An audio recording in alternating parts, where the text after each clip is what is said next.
Hey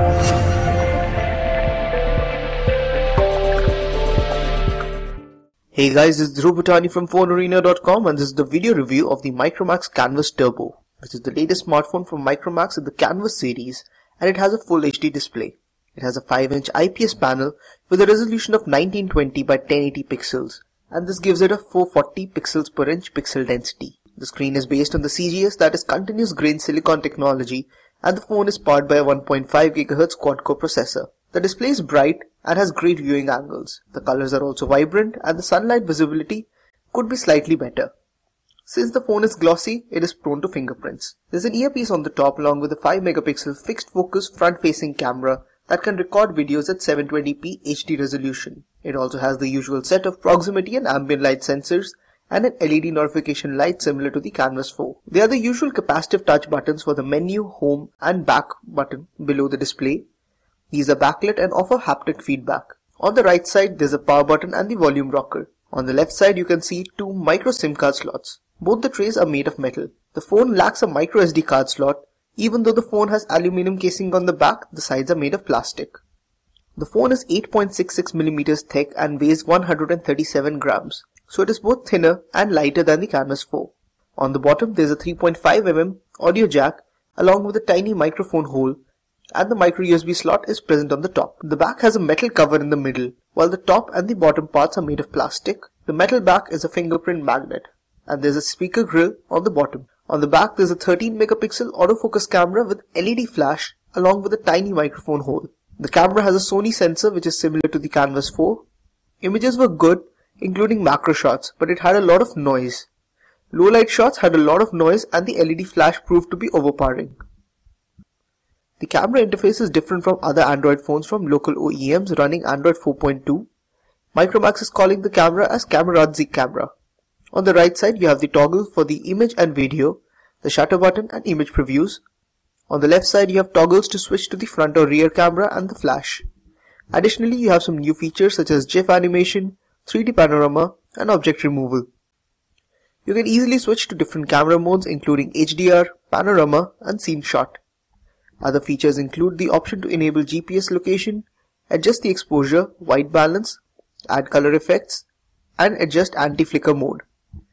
The camera also has a burst mode. The phone can record videos at 1080p Full HD resolution. The electronic image stabilization, that is EIS, uses software enhancements to minimize blurring and device shake.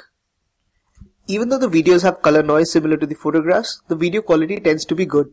Coming to the software part, the phone runs on Android 4.2.1 Jelly Bean, so you get a lot of features such as lock screen widgets, quick settings, photo filters and more. In addition to the rich notifications, you have quick settings that have toggles for Wi-Fi, Bluetooth, data connection, auto rotation and more. The lock screen lets you add widgets.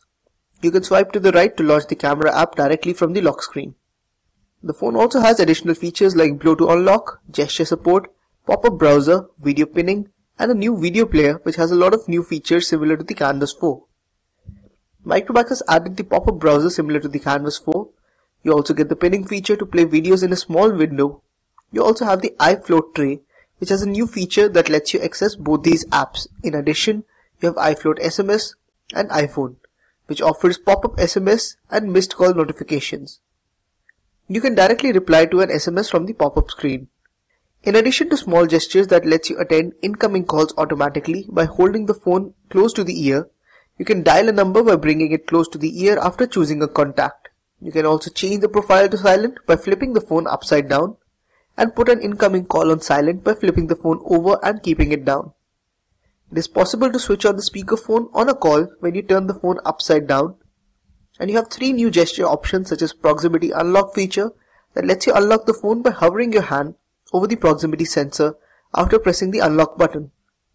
And the proximity incoming call feature that lets you switch off the screen just by hovering over the proximity sensor when you receive a call, and there's also the proximity camera snap that lets you capture an image in the camera mode just by hovering over the sensor. Out of the 2 GB of RAM, you get 1968 MB of usable RAM. About 1205 MB of RAM is free when the phone is idle. Out of 16 GB of internal storage, you get 12.46 GB of user storage free. The free phone memory is 0.98 GB. You can also move apps to the internal SD card. The phone comes with a lot of preloaded apps. It comes with the usual set of utility apps and Google apps. Other apps include Opera Mini, Hike Messenger, Kingsoft Office to view and edit documents, and Spool to view free movies. It also comes preloaded with a couple of games like Jelly and Fruit Devil. The new user interface in the music player with slide-out music library is similar to the Canvas 4. It lets you enable the equalizer for bass boost and 3D effect features when you're listening using earphones. It can also play a lot of different audio formats. Audio from the bundled earphones with tangle-free wires is good. The loudspeaker output is also decent, but it could be better.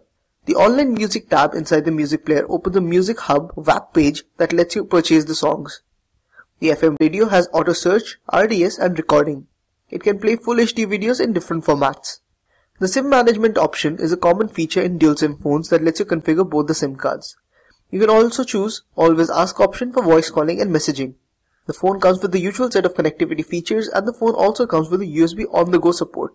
The phone is powered by a 1.5 GHz quad-core MediaTek MTK6589T processor with the PowerVR SGX 544MP GPU. The performance is not up to the mark.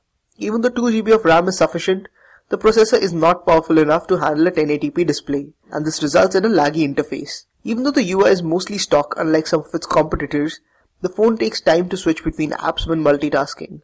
We tested some high-end games on the device, which did not have very good graphics, and they lagged a lot. Coming to the battery life, the phone packs a 2000 mAh lithium-ion battery, which is similar to the Canvas HD and the Canvas 4. It offers less than a day of battery life with average use, and about half a day of battery life if you use 3G and enable both the SIM cards.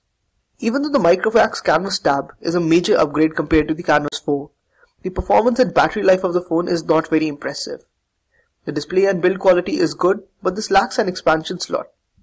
At a price tag of about Rs 19,990, if you can compromise on the performance and the battery life for the display and build quality, you can perhaps go for it. If you enjoyed the video, please do hit the like button and don't forget to subscribe to our YouTube channel. Thanks for watching.